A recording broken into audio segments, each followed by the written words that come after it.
as we come to the end of the year, like every year, the newspapers and media, they're full of prophecies.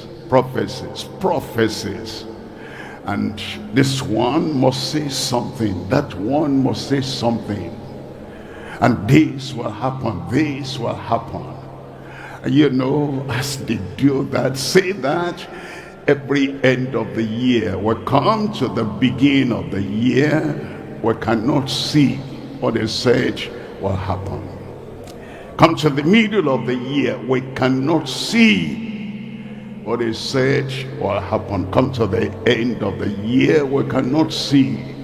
If any man, and there are people who idolize some names, some religious figures, some Pentecostal figures, some charismatic figures, and whatever they say, even though you know that everything they said in the previous year was a kind of terrible addition to the word of God, and God is not with them, yet many people idolize them. But the word of God is the word of God.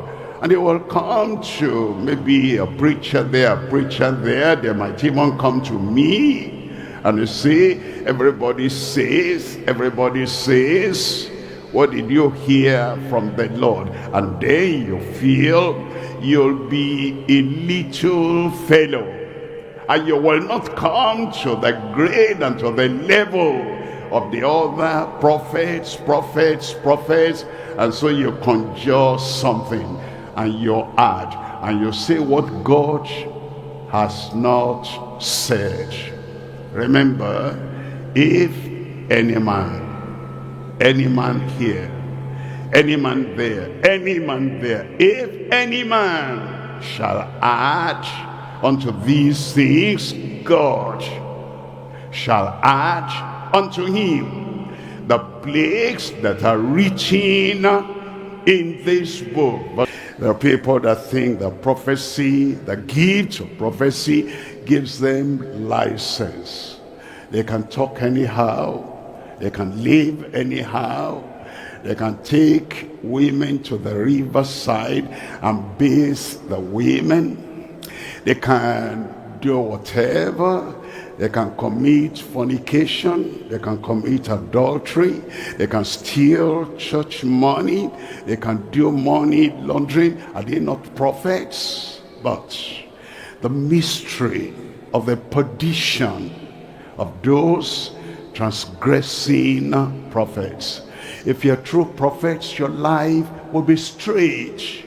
Your life will be clear, clean, and open. If you're a true prophet, in the night, in the day, you live righteous, you live true, you live transparent lives. But if you are, they're cutting corners, they're joining this and joining that, your people may not know.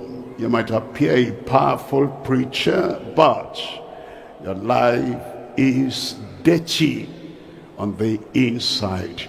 And it says, those transgressing prophets, they will suffer in time and for eternity. Matthew chapter 7. I'm reading from verse 15. Matthew chapter 7, verse 15. Beware of false prophets. Beware of false prophets. It looks like some people have turned that away from their Bibles. They listen to all these, cliques of false prophets being sent here and there. And they say, when this gets to you, send it to at least 10 other people. And it's false doctrine.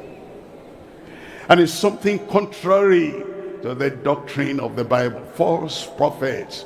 And the people, young people, and they rush after all those false prophets, and they make them more popular than they were. And any kind of new prophecy that comes out, somebody wants to highlight that, cut it from the main message. Prophecy, false prophecy, and they want to send it all around. You will share in their condemnation. Beware of false prophets, which come to you in sheep's clothing.